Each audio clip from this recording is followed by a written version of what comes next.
All right, folks, how you doing? RussellTrueResults303.com. Right here, check out the website.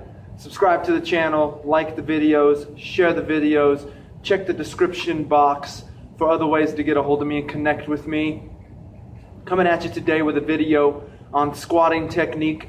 I've tried to do this video like 5 times.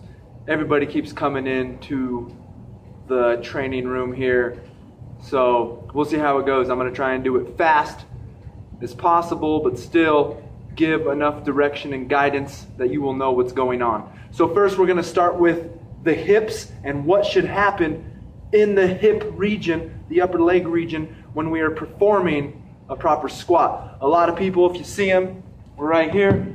If they're squatting, they just go straight down. You can see my body just goes straight down, right?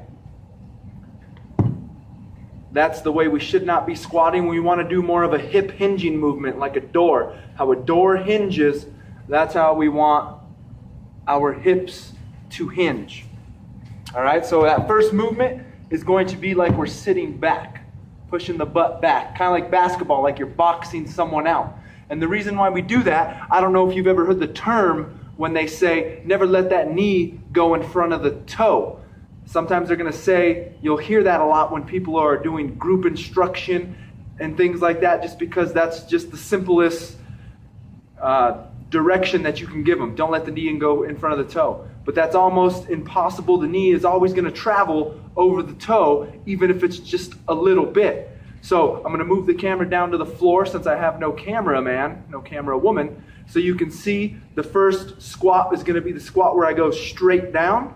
And then I'll mark the toe using this little bar, or mark the knee so we can see how far that knee travels. And then I will do the hip hinge, and then we'll be able to see how we reduce the distance that the knee travels over the toe. So I'm gonna move it real quick. All right, so here we are. We're on the ground.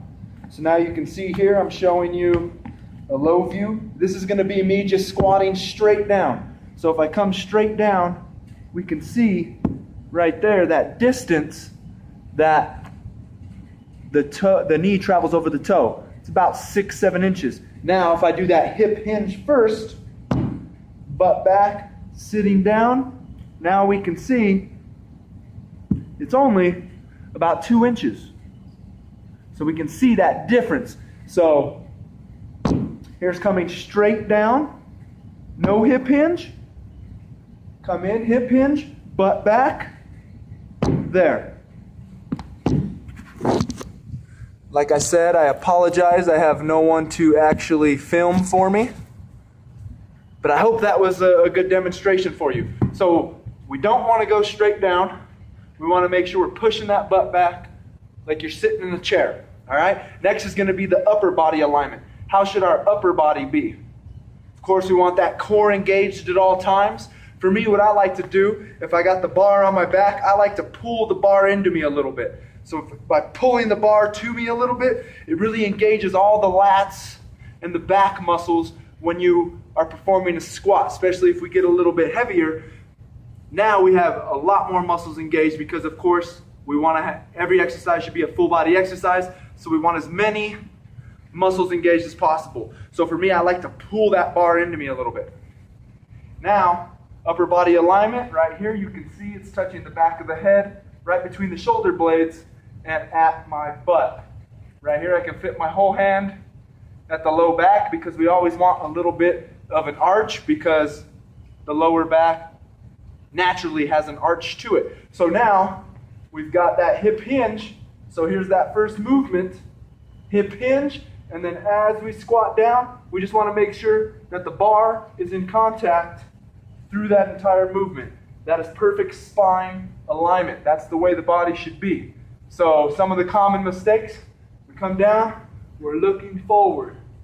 Right? So now it's not touching anywhere in the middle of the back. The reason why I say not to do that, if we're here looking forward, if you stand up, you see me stand up, I'm looking up. That's not how I walk. I don't think we should train that way. And then once we start to get into a heavier rep range, you're going into squat now, we're pulling a lot at the neck. Me, I have a lot of neck issues as is. It's a tight area on me. So if that neck's up, now we're just engaging those muscles even more. So if you're someone that has a lot of neck issues, possibly shoulder issues, this could be a fix. Make sure that the head is following the body, and we're not looking forward. We always want to be looking out in front of us. All right? One of the next common mistakes is we come down, and next thing you know, the low back comes off, or the tailbone. Tailbone comes off because that low back is rounding. We are losing the natural arch in our low back. Now, once again, that could be we don't have our core tight. That could be that upper back is weak, so we need to strengthen that back so we can pull the shoulder blades together and keep that upper body tight and aligned. So that's upper body. That's going to be the same as if we're performing a bent over row. Bent over row, we're here, body nice and aligned, perfect straight line from head to tailbone. Perfectly straight. If we're deadlifting off the floor, that's going to be that same thing. We want to be looking out in front of us, body perfectly straight, coming up with the bar. So there you have it. I hope I didn't rush it. I didn't feel like I rushed it. I mean, it was a six-minute video. So there we go. That's the basics when it comes to performing a squat.